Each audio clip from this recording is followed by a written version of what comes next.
kebanyakan bukan hanya sebagai karyawan swasta, santri pun merasakan itu. Karena kiai-kiai banyak dididik menjadi ahli fikih, ahli hukum. Makanya kiai-kiai suka menjudge orang. Ini fakta. Tapi itu tugas mereka, menilai hukum sesuatu. Tapi kalau ini kelebihan,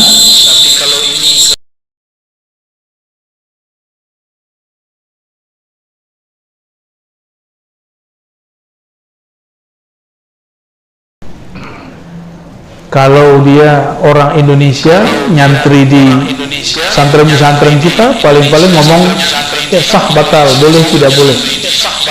Tapi kalau sudah masuk lagi aliran baru, ya, sekarang suka lagi ngomong sunnah bid'ah, ya.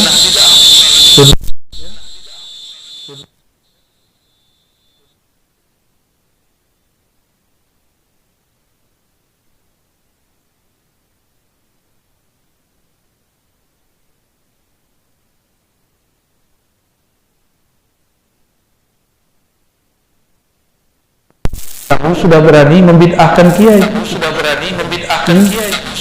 berani membid'ahkan kiai. Pernah dibid'ahkan, Pak? Pernah ya? Kalau saya udah tiap hari dibid'ahkan orang. Lebih dari kata bid'ah, disesatkan. Ada yang mengkafirkan. Ini jenggotnya bid'ah.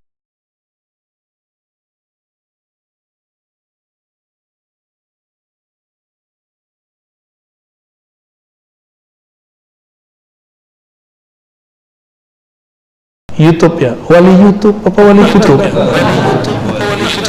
Jika orang yang di YouTube itu terpercaya, channelnya terpercaya, maka sah berguru kepadanya. Ya, berarti nggak boleh dengerin potong-potongan semata. Potongan itu boleh sekedar kesimpulan-kesimpulan, quote. Tapi untuk belajar, ikuti channelnya yang resmi atau yang nggak bohong. Ya. Channel-channel kita nggak ada berbayar ya. Jadi siapa yang ada bayar-bayar Facebook kah, Instagram kah, atau apapun, itu bukan channel saya.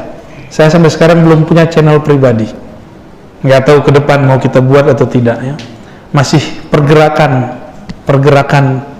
majelis yang kita sebut ribat Nauraniyah. Juga ada kawan saya kalau di Cafe Rumi ya, ada MRPJ Bintaro 9, baru itu belum kepikiran. Mungkin nanti kalau berubah pikiran kita buat ya, biar gampang mengaksesnya ya, insya Allah. Jadi sah belajar lewat ini. Belajar tasawuf itu mudah. Tasawuf itu menyaksikan Allah dalam hidup. Jika melihat ada pergerakan alam, yang dilihat adalah fi'il Allah, perbuatan Allah. Jika melihat ada kebijaksanaan, maka kita lihat sifat Allah. Jika kita melihat diri sendiri, lihatlah nama Allah. Kalau zatullah ini rahasia. Ya. Kalau memandang ke dalam ruh, barulah di situ terpandang zatullah. Tapi itu khusus Nabi Muhammad sallallahu alaihi wasallam dan imam akhir zaman bernama Al-Mahdi. Karena ismuhu ismi, kata Nabi, isimnya isimku. Berarti makomnya Nabi itu diwariskan mutlak kepadanya. Itu sebabnya secara ma'rifat lebih tinggi Al-Imam Al-Mahdi daripada semua makhluk kecuali Rasulullah. Tapi tetap pangkatnya bukan pangkat Nabi, maka secara derajat tetap di bawah semua Nabi. Tapi Nabi mana? Nabinya Muhammad sallallahu alaihi wasallam. Ada wali yang di belakang Nabi Musa, pewaris Nabi Musa. Ada wali yang di belakang Nabi Nuh, ada wali yang di belakang Nabi Syuaib, ada wali yang di belakang Nabi Muhammad. Jika di belakang Nabi Muhammad SAW, walinya, keilmuannya setara dengan para nabi dahulu, bahkan lebih, meskipun derajatnya, pangkatnya tidak sampai. Ya. Contoh, kalau ada 5 kelas dulu saya kelas 3, 5 kelas. Saya cuma juara 3 atau juara 4, tapi nilai saya lebih tinggi dari juara 1 di kelas lain. Karena yang juara 1 di kelas saya itu juara umum. Gitu. Paham maksudnya? bukan berarti makomnya lebih tinggi daripada juara satu di kelas lain. Tetap yang di kelas lain makom dia juara satu.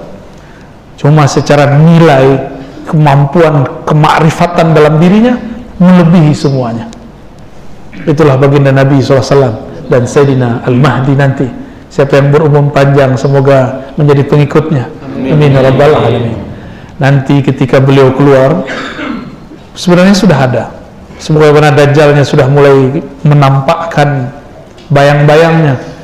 Maka Al-Mahdi pun sudah mulai menampakkan bayang-bayangnya. Hanya dapat mengenalnya dengan ihsan.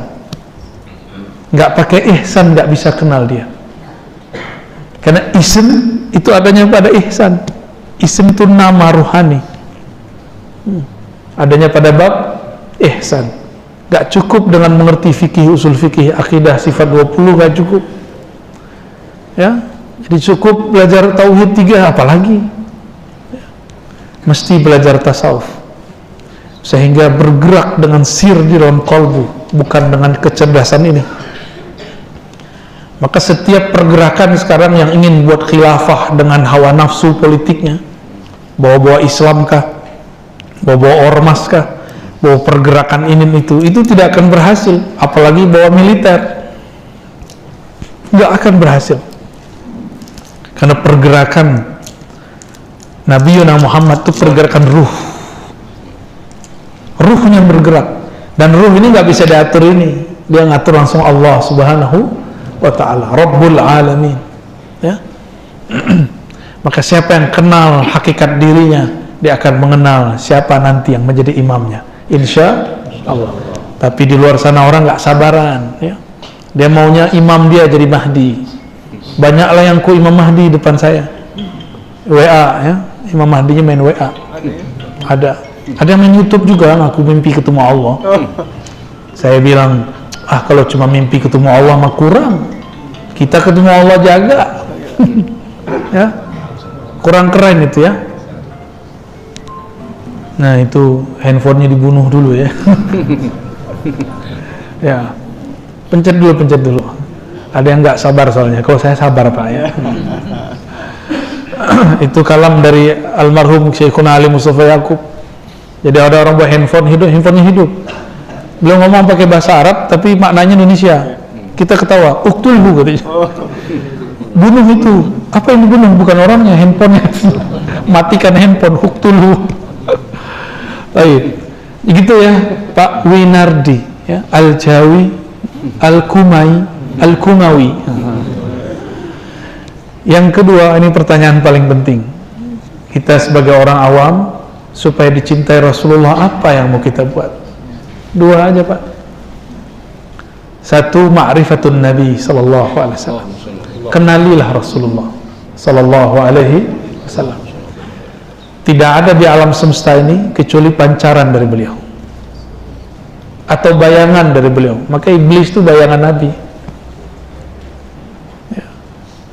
Selebihnya pancaran dari nur Rasulullah sallallahu alaihi wasallam. Ketika Allah menghembuskan nafasnya, bernamalah nafasnya Ahmad. Inilah yang dikatakan oleh Sayyidina Isa, ismuhu as Ahmad. Isimnya Ahmad, isim ruhnya Ahmad. Memandanglah Allah kepada nafasnya. Nafasnya kemudian memancarkan, karena rasa takutnya dia bergetar, dia memancarkan cahaya. Pancaran itulah bernama Nur Muhammad sallallahu alaihi wasallam. Semua ilmu ma'rifatullah lewat ini. Makanya Nabi disebut nurun ala nur, cahaya di atas cahaya. Kenali ini. Maka tiada di alam ini kecuali semua yang merindukan Nabi Muhammad sallallahu alaihi wasallam. Semua di alam ini mengatakan, ya Nabi salam alaika. Jika demikian, maka buatlah maulid di mana saja, kapan saja buat maulid. Nabi cinta sama kita karena merayakan beliau, menceritakan tentang beliau. Tidak hanya nyanyi-nyanyi, undang orang yang mengerti sirah Nabi, minta dia cerita tentang Nabi. Jika bulan Rajab, minta dia cerita tentang kisah di bulan Rajab. Jika bulan Sya'ban, minta dia cerita kisah di bulan Sya'ban. Jika di bulan Ramadan minta dicerita apa kejadian sejarah besar di bulan Ramadan, perang Uhud.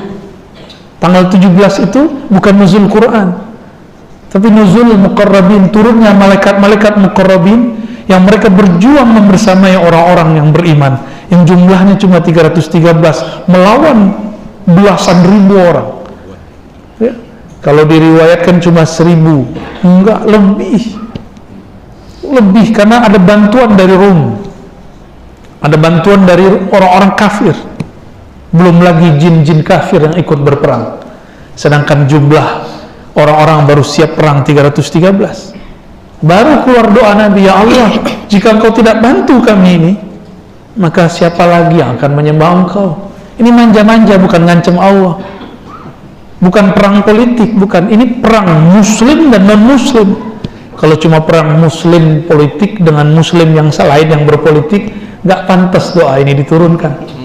Ya, jadi kita harus punya adab juga dalam berdoa. Nggak boleh sembarangan berdoa. Doa itu ada tata keramanya. Ya, niatnya benar, caranya harus benar supaya Allah kabulkan. Jangan membaca doa ini kalau berperang melawan mukmin. Ya, antum tuh ya perang politik nggak boleh pakai doa ini. Nggak boleh pakai doa ini. Nggak bakal kabul. Kabur sih ada ya. Maka saya memperhatikan apa yang membuat kita kalah. Mungkin kita ini kurang tata kerama di hadapan Allah Subhanahu wa ta'ala. Kurang adab, maka Allah nggak terima. Orang bawa proposal nggak pakai adab sama Pak Haji, ditolak. Bener nggak? Tapi dia pakai adab, dia cerita ya. Karena Pak Haji ini senang ngobrol, dengerin aja dia ngobrol, ngalir sih ngucur ya. Jangan dipotong-potong. Ya, sama, jangan ngancem-ngancem. Awas nih Pak Haji nggak terima kita nggak coblos. Dia jawab, suka-suka lu. Oh, bisa begitu kan? Bisa begitu. Apalagi Allah Subhanahu wa ta'ala. Emang kita siapa bisa ngancam Allah? Kita harus jadi kekasihnya dulu baru dapat mengancamnya. Ya, harus jadi kekasihnya dulu baru dapat bermain, bergeming depannya. Bertransaksi, tijaratun ya. Bertijarah kepada Allah SWT yang tunjikum min adzabin alim, bisa. Kita harus punya pengorbanan dulu. Baik. Lalu apa yang harus dibuat? Bikinlah orang kenal Rasulullah. Itulah majelis maulid. Jadi tidak hanya nyanyi-nyanyi, tapi juga ada mengenalkan Nabi. Nanti diseling, selesai bercerita satu episode, sholawat lagi, merindukan Nabi lagi, cerita episode yang baru lagi. Begitu yang bagus saran saya ya. Jadi kalau ada majelis, dijeda setiap 30 menit sholawat lagi, ngaji lagi. Kalau perlu baca teksnya, Barzanji itu disyarahkan. Itu nikmat sekali, disyarahkan. Itu yang saya lakukan di luar, yang saya lakukan di Pulau Jawa. Tapi sayang di kampung saya sendiri susah kita buat ya. Karena lagi banyak kelompok yang anti maulid. Tapi mereka sudah mulai bangkit, dia mulai sadar. Ya, dia mulai sadar. Alhamdulillahirabbil alamin. Itu yang pertama Pak, buat maulid. Karena di situ ada sholawat kepada Nabi, ada ma'rifatul Nabi. Nah, saya sudah sebutkan di situ. Mengenal Nabi SAW, memperingati lahirnya. Jadi datanglah seorang Nabi dari nabi-nabi terdahulu yang Allah panjangkan umurnya sampai sekarang, yang dulu menjadi guru Nabi Musa. Siapa? Nabiullah Khidir kepada seorang wali. Apa kata Nabiullah Khidir kepada hadzal wali ini? Engkau hidupkanlah sesuatu yang membuat Nabi farhan, bahagia. Gimana caranya? Buatlah amalan pada hari-hari lahir Nabi Muhammad SAW. Sambutlah lahirnya. Semoga di negeri kita nanti ada maulid 12 hari 12 malam. Ya, semoga pemerintahnya mau buat itu. Semoga nanti terwujud. Hanya itu tolak bala di alam semesta, nggak ada lagi. Sebut nama Nabi, rayakan kelahirannya. Allah melihat, oh orang ini sayang dengan kekasihku, orang ini cinta dengan kekasihku, bebaskan dia. Jadi yang Allah pandang di alam ini cuma kolbu Nabi. Hanya kolbu kita, nggak dipandang Allah, nggak dianggap.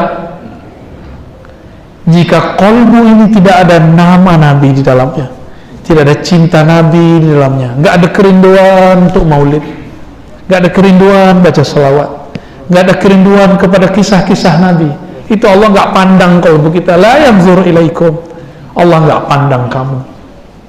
Yang Allah pandang yang mana di dalam kolbunya ada kerinduan kepada kekasih Allah. Setiap kita rindu Nabi, Allah rindu kita. Mau dirindui Allah, rindui kekasih Allah. Mau dicintai Allah, cintai kekasih Allah.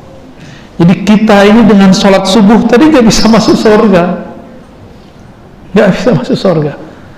Tapi jika di kolbu kita ada cinta kepada Nabi, mantul kepada Rasulullah Sallallahu Alaihi Wasallam. Karena Nabi Muhammad Sallallahu Alaihi Wasallam mengatakan, "Man shalla alayya sallallahu alaihi asyara marrah."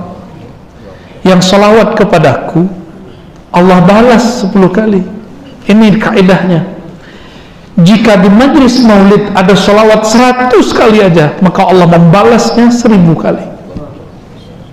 Jika di majlis maulid itu kan baca salawat terus kan, ya Nabi salam alaik, ya, kalau di berjanji atiri itu kan artinya harumkan majlis ini dengan salawat kepada Rasulullah Sallallahu Alaihi Wasallam. Jadi kenapa buat majlis maulid? Supaya lidah ini berselawat kepadanya, merendui dia selalu. Inilah yang mahal dari maulid. Maka pasti iblis tidak ridho. Maka iblis pinjam tubuh-tubuh orang berpakaian dai dan ustadz, berpakaian wali, tapi dia bukan wali Allah. Dia memfatwakan maulid itu haram, maulid itu menyamai kelompok Nasrani, maulid itu syirik, maulid itu bid'ah. Suka-suka dia. Adakah kita yang menyembah Nabi Muhammad? Tidak ada. Ada yang mengatakan Nabi Muhammad anak Allah? Nggak ada.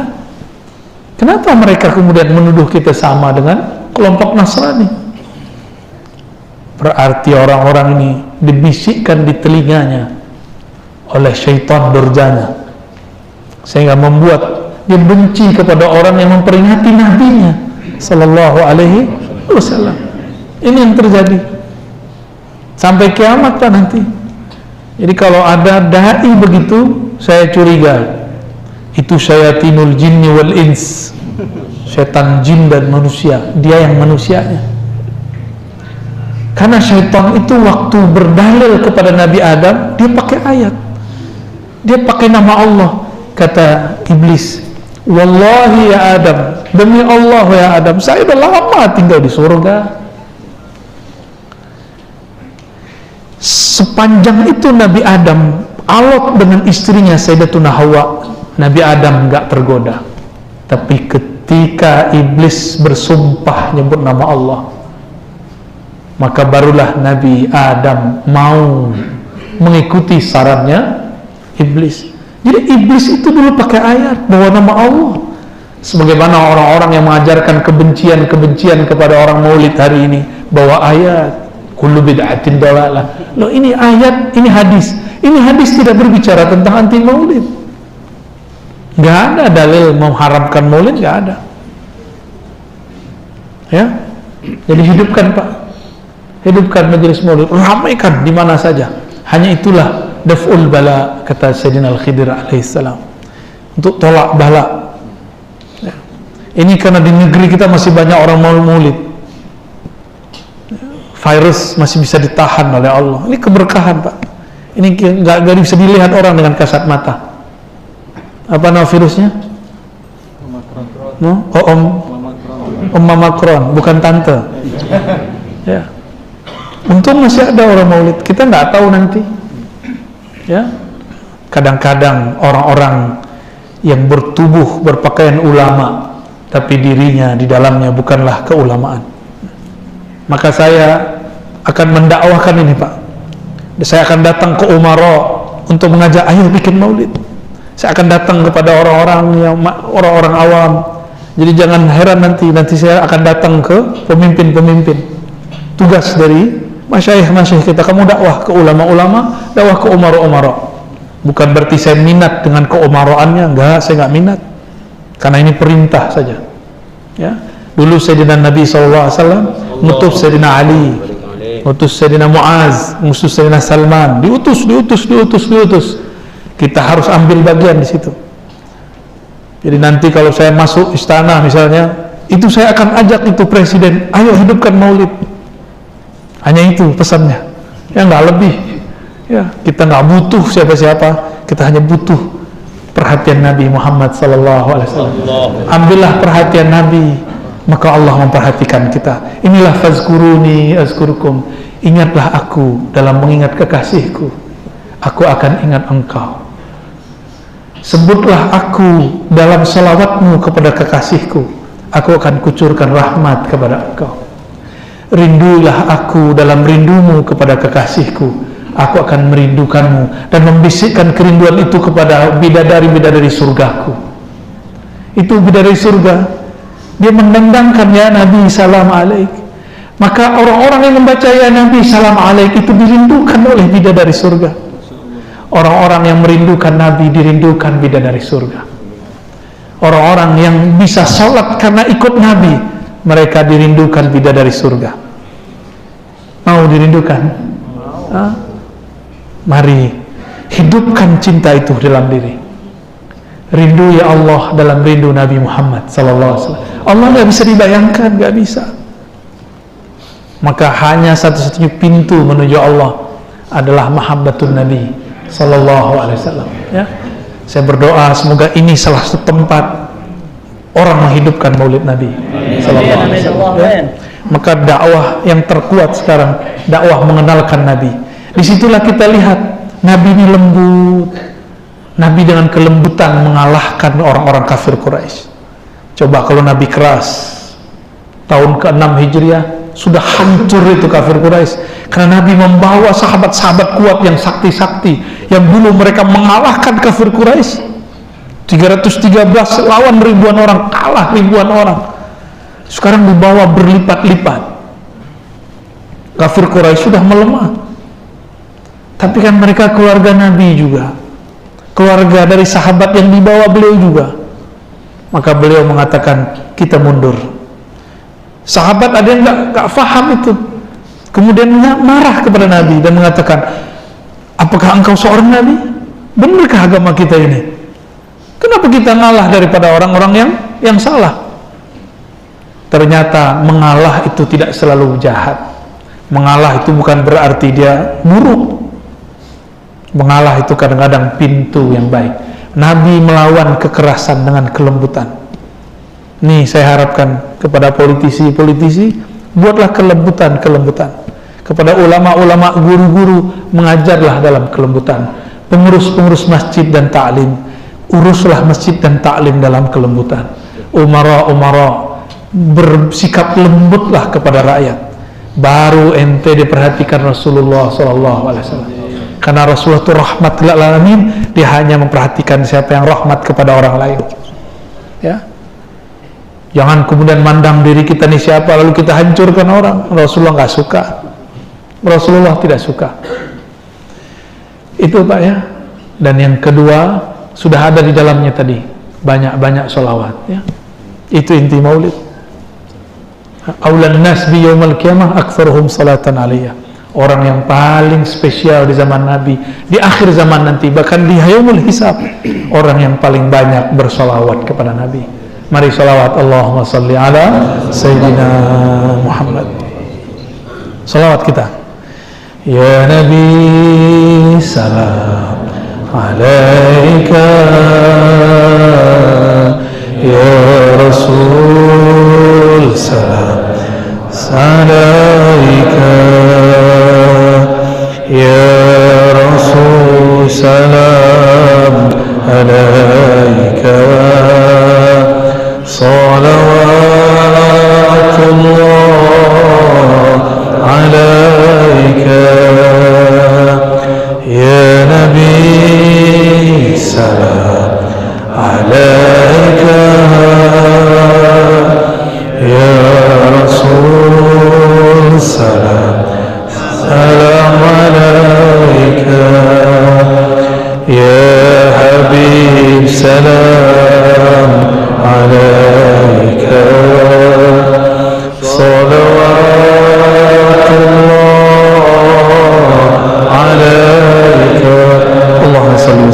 barik ala Sayyidina Muhammad. Allahumma ya Allah ya Rahman ya Rahim, yang memandang hambanya setiap saat, pandanglah kami dalam cinta Nabi Muhammad sallallahu alaihi wasallam. Izinkan nama kami ada dalam kolbu kekasihmu Nabi Muhammad sallallahu alaihi wasallam. Ya Allah, kami tidak pantas Engkau masukkan ke surgamu, kami tidak pantas menikmati keindahan wajahmu, tapi ya Allah, kami pun tidak berani, tidak kuat menahan siksaanmu. Ampunkan semua salah dosa kami ya Allah, berkat syafaat baginda Rasulullah sallallahu alaihi wasallam. Bersamai kami dengan baginda Rasulullah sallallahu alaihi wasallam. Ikutkan kami bersama Nabi Muhammad sallallahu alaihi wasallam.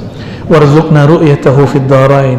Berikan kami ya Allah yang hadir ini anugerah memandang wajahnya, baik di dunia ini apalagi nanti di akhirat kelak. Izinkan kami mencium tangannya, izinkan kami mencium tangannya, izinkan kami mendapatkan usapan tangannya, mendapatkan hembusan lembut dari mulutnya. Allahumma salli ala Sayyidina Muhammad al-fatih lima ughliq wal khatim lima sabaq nasir al-haqqi bil haqqi wal hadi ila siratikal mustaqim wa la alihi haqqa qadrihi wa miqdarihi al-azim. Rabbana atina fid dunya hasanah wa fil akhirati hasanah wa qina adzaban nar. Sallallahu ala Sayyidina Muhammad walhamdulillahi rabbil alamin. Assalamualaikum warahmatullahi wabarakatuh. Buya supaya